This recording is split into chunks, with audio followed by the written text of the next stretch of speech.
우리 다 같이 사도신경 하심으로 화요일 새벽기도 하나님 앞에 드리겠습니다. 나는 전능하신 아버지 하나님 천지의 창조주를 믿습니다. 나는 그의 유일하신 아들 우리 주 예수 그리스도를 믿습니다. 그는 성령으로 잉태되어 동정녀 마리아에게서 나시고 본디오 빌라도에게 고난을 받아 십자가에 못 박혀 죽으시고 장사된 지 사흘 만에 죽은 자 가운데서 다시 살아나셨으며 하늘에 오르시어 전능하신 아버지 하나님 우편에 앉아 계시다가 거기로부터 살아있는 자와 죽은 자를 심판하러 오십니다.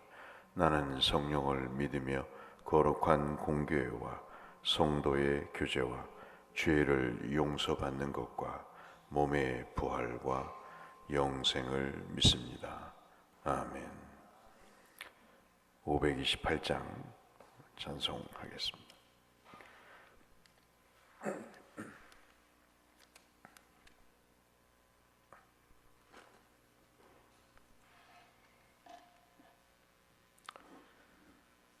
찬송 528장. 예수가 우리를 부르는 소리 금성 부드러워 문 앞에 나와서 사면을 보며 우리를 기다리네. 오라 오라 방황치 말고 오라 죄 있는 자들아 이리로 오라 주 예수 앞에 오라 간절히 오라고 부르실 때에 우리는 지체하랴.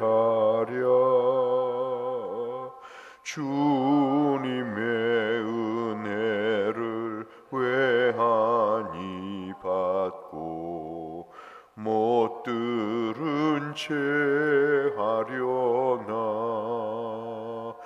오라 오라 방황치 말고 오라 죄 있는 자들아 이리로 오라 주 예수 앞에 오라. 세월이 살같이 빠르게 지나 쾌락이 끝이 나고 사망의 그늘이 너와 내 앞에 둘리며 가리우네. 오라 오라 방황치 말고 오라 죄 있는 자들아 이리로 오라 주 예수 앞에 오라. 우리를 위하여 예비해 두신 영원한 집이 있어. 죄 많은 세상을 떠나게 될 때 영접해 주시겠네.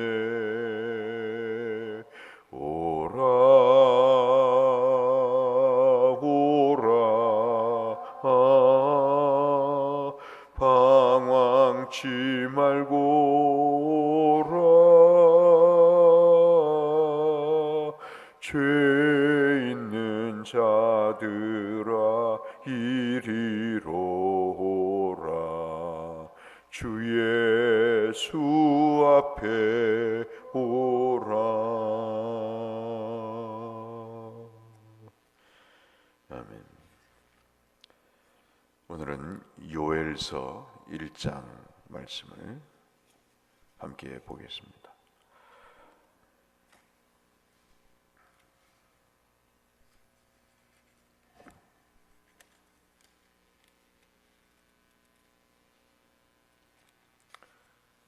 요엘서 1장 5절 말씀부터 마지막 20절 말씀까지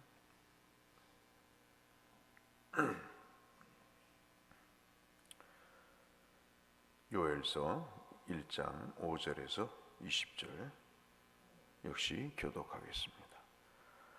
취하는 자들아 너희는 깨어 울지어다. 포도주를 마시는 자들아 너희는 울지어다. 이는 단 포도주가 너희 입에서 끊어졌음이니.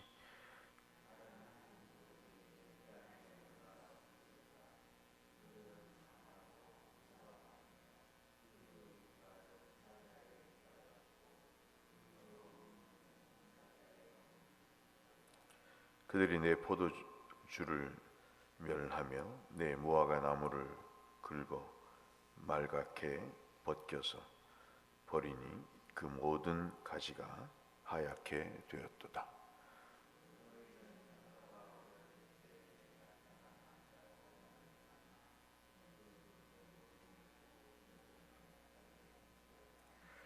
소재와 전제가 여호와의 성전에서 끊어졌고 여호와께 수종드는 제사장은 슬퍼하도다.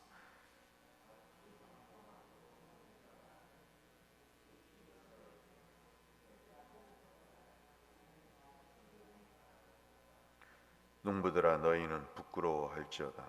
포도원을 가꾸는 자들아 곡할지어다. 이는 밀과 보리 때문이라. 밭의 소산이 다 없어졌음이로다.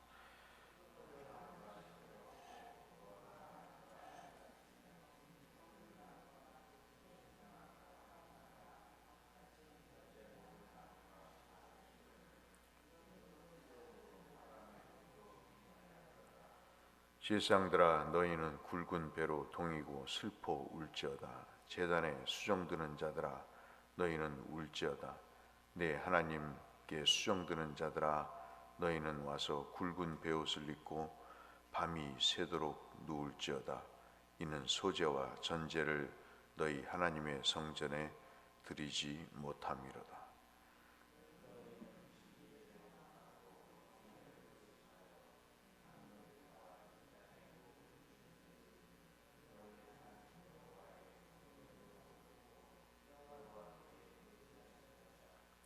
슬프다 그날이여. 여호와의 날이 가까웠으니 곧 멸망같이 전능자에게로부터 이르리로다.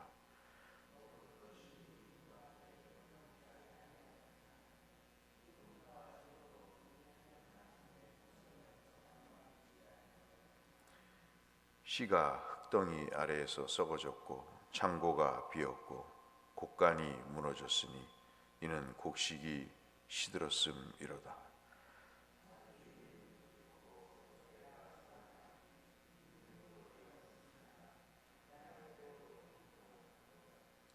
여호와여 내가 주께 부르짖으오니 불이 목장의 풀을 살랐고 불꽃이 들의 모든 나무를 살랐음이니이다.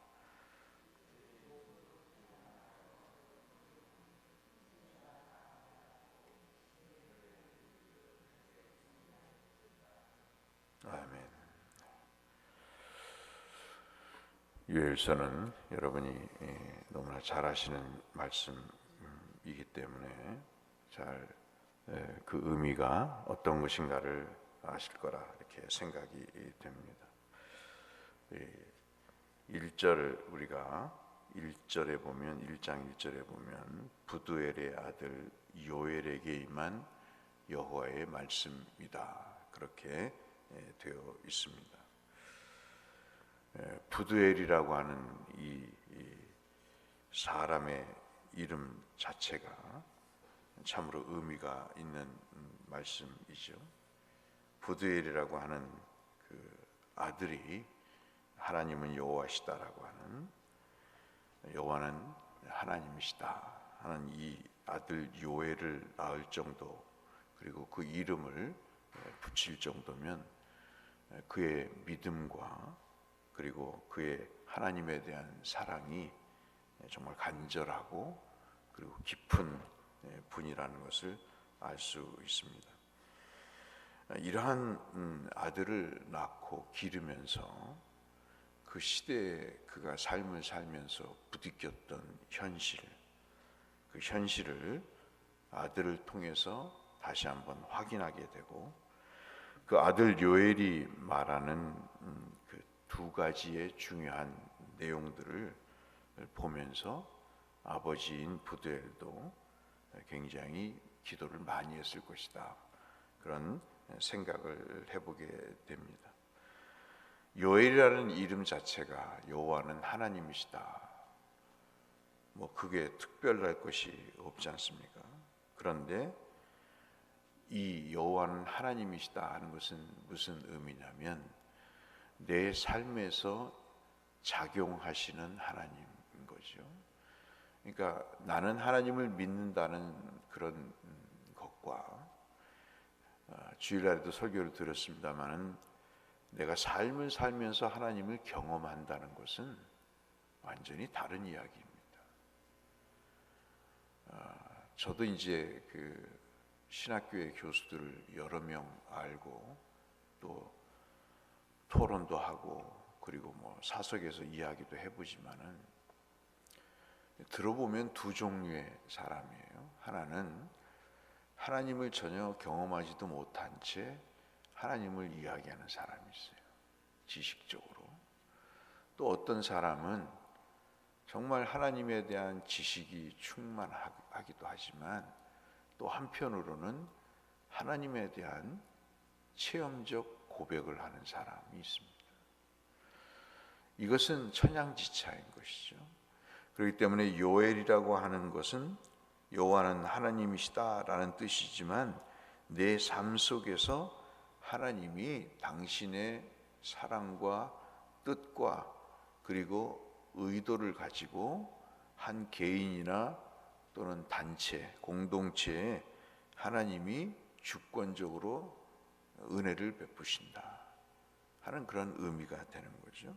만져지는 하나님, 느껴지는 하나님, 그리고 나와 함께하는 하나님에 대한 생각을 갖습니다.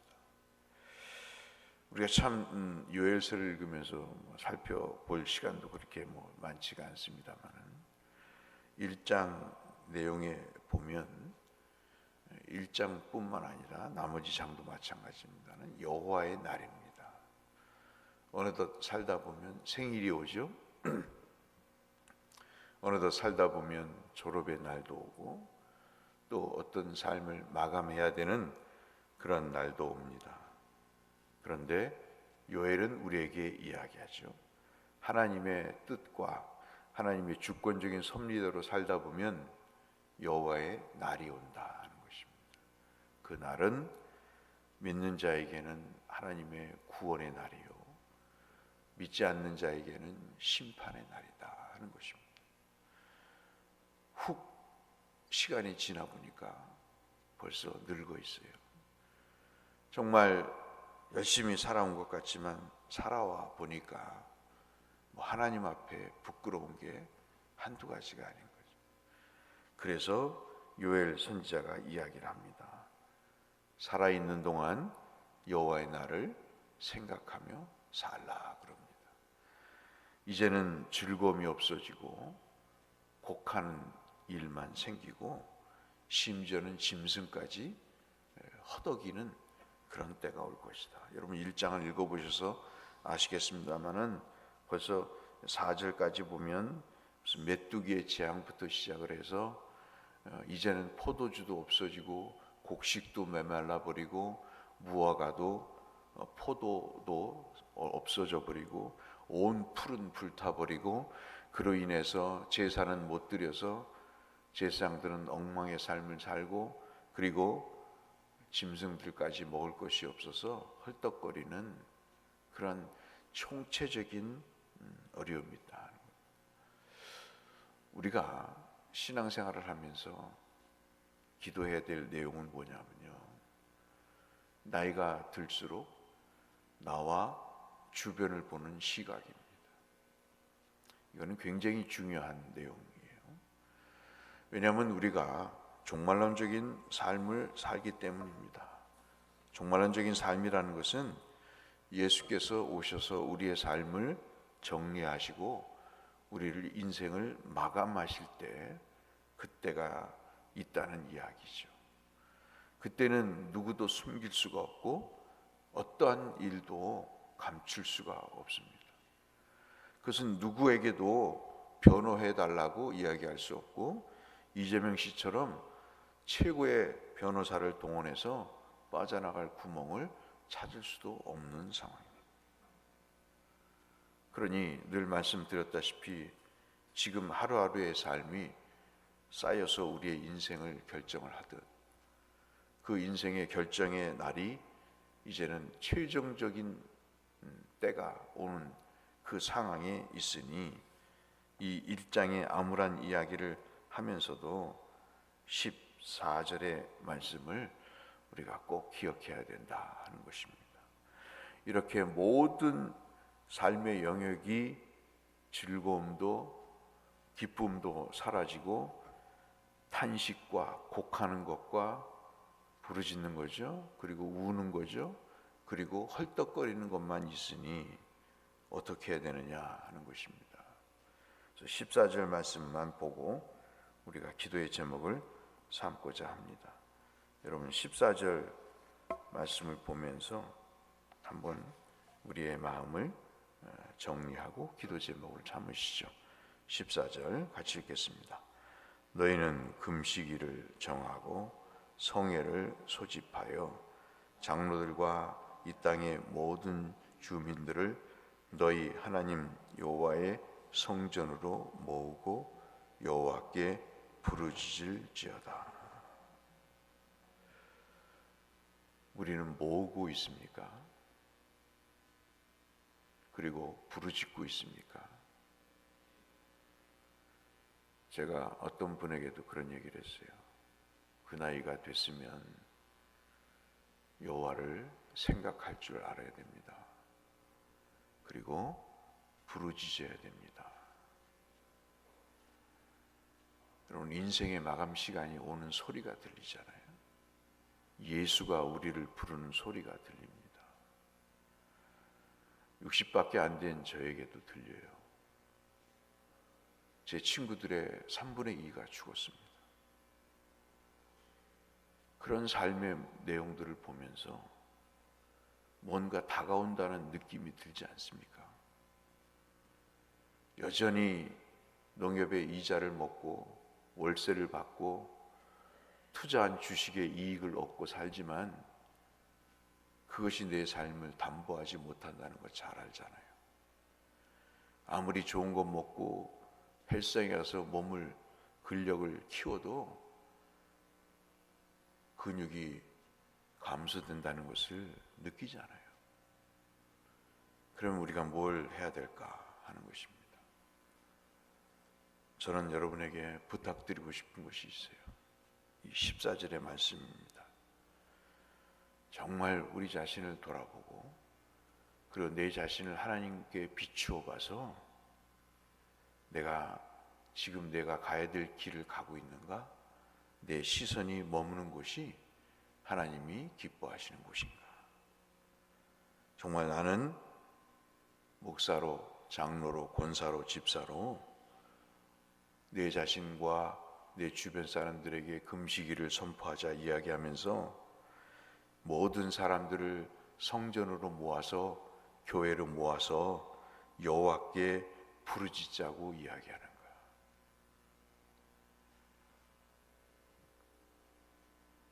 이거는요 믿음이 없으면 못하는 겁니다.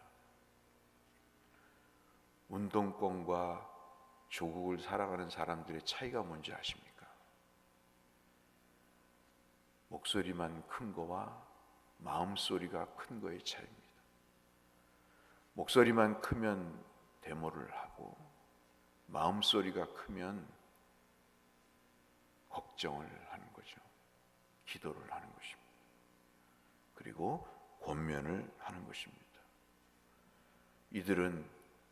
이들에게 필요한 가장 중요한 내용은 포도주의 재생산도 아니고 무화과의 추수도 아니에요. 지금 요엘 선지자가 우리에게 말씀하시는 내용은 금식을 선포하고 그리고 어떻게든 하나님 앞에로 돌아가도록 하는 그런 몸부림이라고 말씀하고 있는 것입니다. 그러면 하나님이 우리에게 필요한 모든 것을 그 시대와 상황에 맞게 하나님이 허락하신다는 겁니다. 금식을 선포하면 청년이 됩니까? 소년의 나이로 돌아갑니까? 아니잖아요. 인생의 목적이 바뀌고 신앙의 그 고리, 표적이 바뀌고 그리고 생각과 행동이 바뀌는 거예요. 저는 여러분 여기에 계신 분들만이라도 교회를 위해서 금식을 선포하고 내 자신을 위해서 하나님 앞에 부르짖는 분들이 되시길 바라는 겁니다. 그럴 때 하나님 우리도 살리시고 교회도 살리십니다. 목사가 죄가 있어서 은폐하려고 그러냐요? 그러십니까? 저는 죄인이에요. 하나님이 더 잘하십니다. 하지만 그 이전에 우리 모두가 하나님 앞에 해야 될 일이 있어요. 그것은 바로 14절의 말씀입니다. 우리 가족들 예수 안 믿잖아요? 내 자신도 구원의 확신이 있는지 없는지 모를 정도잖아요. 내 공동체가 신앙으로 으쌰으쌰하며 지금 가고 있습니까? 전도도 못하면서 흩어버리잖아요. 어떻게 하려고? 어떤 심판을 받으려고? 여러분 그럽니까? 우리라도 하나님 앞에 제대로 요엘서의 말씀처럼 하나님께 부르짖어야죠. 그래서 나오신 걸로 믿습니다. 여러분 함께 내 가정과 내 자신과 교회를 위해서 어떻게 살아야 되는지 하나님께 여쭙고 우리 모두를 살리는 일에 하나님 내가 요엘과 같이 쓰임받게 하옵소서 기도하시는 저와 여러분이 되시고 그 일을 통해 하나님이 성령을 부어주신 것처럼 요엘서의 그 성령의 체험이 우리 모두에게 있기를 주의 이름으로 축원합니다. 거룩하신 아버지 하나님,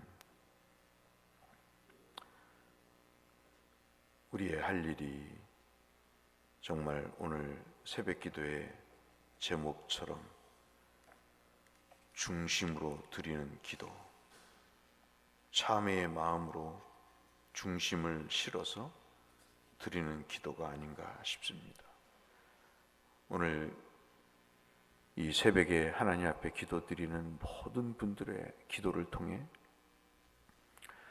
그 가정과 그 이웃과 그리고 교회가 살아날 줄 믿사오니 아버지여 우리의 기도에 응답하여 주옵소서. 예수님 이름으로 기도 올리옵나이다. 아멘. 하늘에 계신 우리 아버지, 아버지의 이름을 거룩하게 하시며 아버지의 나라가 오게 하시며 아버지의 뜻이 하늘에서와 같이 땅에서도 이루어지게 하소서. 오늘 우리에게 일용할 양식을 주시고 우리가 우리에게 잘못한 사람을 용서하여 준 것 같이 우리 죄를 용서하여 주시고 우리를 시험에 빠지지 않게 하시고 악에서 구하소서. 나라와 권능과 영광이 영원히 아버지의 것입니다. 아멘. 우리 우리 함께 기도하며 주 앞에 나가겠습니다. 아버지 하나님 감사합니다. 오늘도 요엘서를 주시고 우리의 영혼에 새로운 빛을 비춰주셔서 감사합니다. 아들을 낳아 여호와는 하나님이시라고 네 삶을 통해 입술을 통해 증거하라고 아들의 이름을 지어진 부두엘과 같이 내 삶 속에 느껴지고 체험되는 하나님 여호와의 그 은혜의 주님 만져짐이 느껴짐이 우리의 삶 가운데 있도록 아버지 도와주시고 이 메마른 세상에서 어떻게 하나님을 믿고 의지하며 살아가는 그것이 참 삶의 길인지 알게 하시고 그 뜻을 따라 그 길을 따라 그 말씀에 따라 우리의 삶을 경주해가는 우리의 달려갈 길을 달려가는 참 믿음의 사람들로 우리의 속과 겉을 바꿔주시고 하나님의 은혜의 장중에 붙들어 주셔서 아버지 그 큰 역사 이루어 주옵소서.